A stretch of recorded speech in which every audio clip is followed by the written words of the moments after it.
کہ قال رسول اللہ صلی اللہ علیہ وسلم یؤتی باقوام من ولد آدم یوم القیامت، لایا جائے گا اولاد آدم میں سے بعض گروہوں کو، جماعتوں کو، معہم حسنات، ان لوگوں کے ساتھ ان کی نیکیاں بھی ہوں گی، کأنہا مثل جبال تہامہ،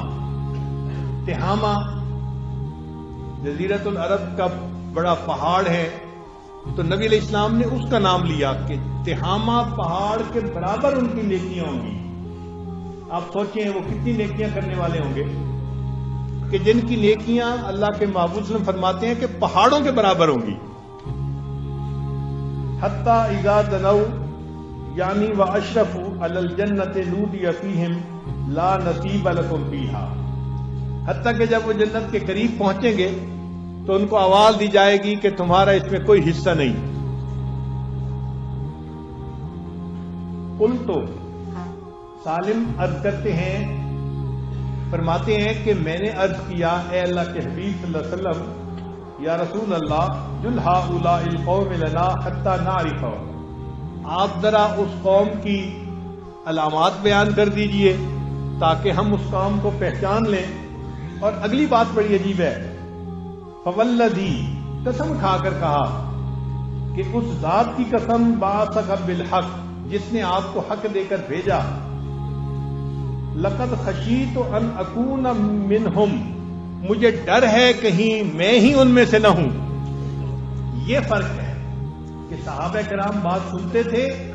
اپنے آپ کو فوراً دیکھتے تھے کہ کہیں میں اس میں تو شامل نہیں ہوں۔ تو نبی علیہ الصلوۃ والسلام نے ان کے سامنے بات کی کہ کچھ لوگ ہوں گے جو پہاڑوں برابر نیکیاں لائیں گے اور ان کو کہا جائے گا جنت میں تمہارا کوئی حصہ نہیں۔ وہ صحابی ڈر گئے اور کہتے ہیں کہ اللہ کے وسلم ان کی علامات بیان کر دیجئے، مجھے ڈر لگ رہا ہے ایسا نہ ہو کہ میں ان میں سے نہ ہوں کہیں۔ فقال، نبی علیہ السلام نے فرمایا،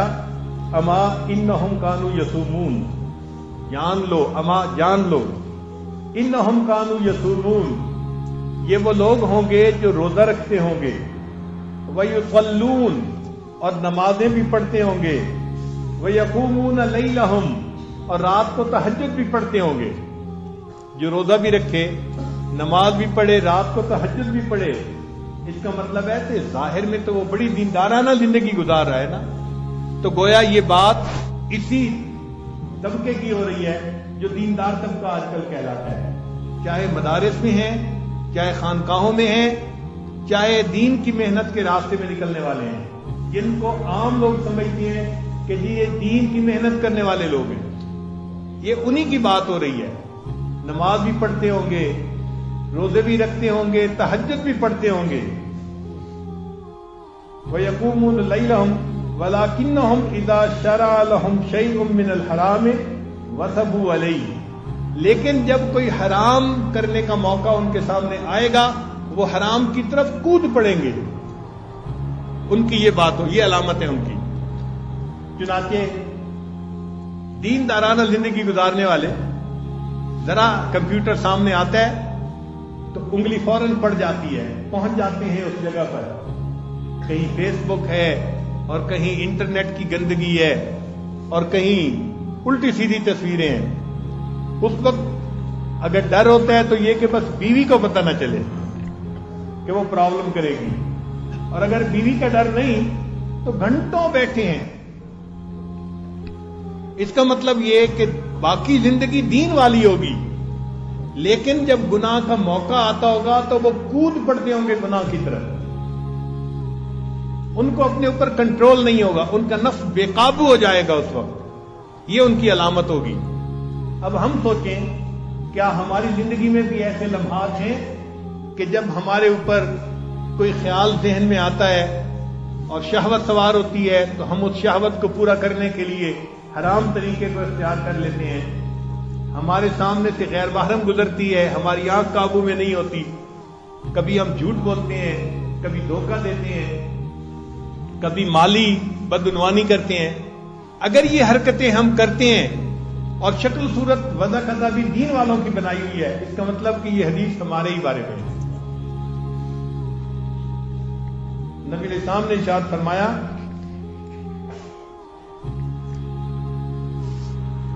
کہ ایسے لوگ فَأَحْبَطَ اللَّهُ عَزَّ وَجَلَّ أَعْمَالَهُمْ، پہاڑوں برابر جو ان کے نیک اعمال ہوں گے اللہ تعالیٰ ان کے کیے ہوئے ان تمام نیکیوں کے عملوں کو ضائع فرما دیں گے، ٹھوکر لگا دیں گے، مجھے ان کی کوئی ضرورت نہیں، لے جاؤ۔ تو پہاڑوں برابر نیکیاں بھی اللہ کے ہاں قبول نہیں ہوں گی، کیونکہ شرک ایسی چیز ہے اللہ تعالیٰ فرماتے ہیں لَإِنْ أَشْرَكْتَ لَيَحْبَطَنَّ عَمَلُكَ، اگر آپ شرک کریں گے آپ کے بھی عملوں کو ضائع کر دیا جائے گا۔ تو یہ نفس کی پوجا اللہ کے ساتھ شرک ہے، اور اگر ہم اس کے مرتکب ہوتے ہیں تو ہماری نیکیاں اللہ کے ہاں بے وزن ہیں، کوئی حقیقت نہیں۔ یہ تو بہت خطرے والی بات ہے نا۔ اس حدیث مبارکہ کو پڑھ کے قرآن مجید کا وہ قصہ یاد آتا ہے، اللہ تعالیٰ فرماتے ہیں ایک عورت تھی کلتی نقدت غزلہا من بعد قوت انکاسا، وہ دھاگے جو ہے نا وہ بناتی تھی اور بعد میں اخیر پہ اپنے دھاگے کو خود ہی توڑ دیتی تھی۔ ہمارا بھی حال وہی ہے، نیکی بھی کرتے ہیں اور پھر ایسا گناہ کر لیتے ہیں کہ کی ہوئی نیکیاں ہی برباد ہو گئی، تو ہم نے زندگی میں کیا کمایا؟ اللہ تعالیٰ چاہتے ہیں کہ میرے بندے تم ٹرانسپیرنٹ زندگی گزارو، پاکیزہ زندگی گزارو، جو من میں ہو وہی ظاہر ہو، کھوٹ تمہارے اندر مجھے اچھا نہیں لگتا۔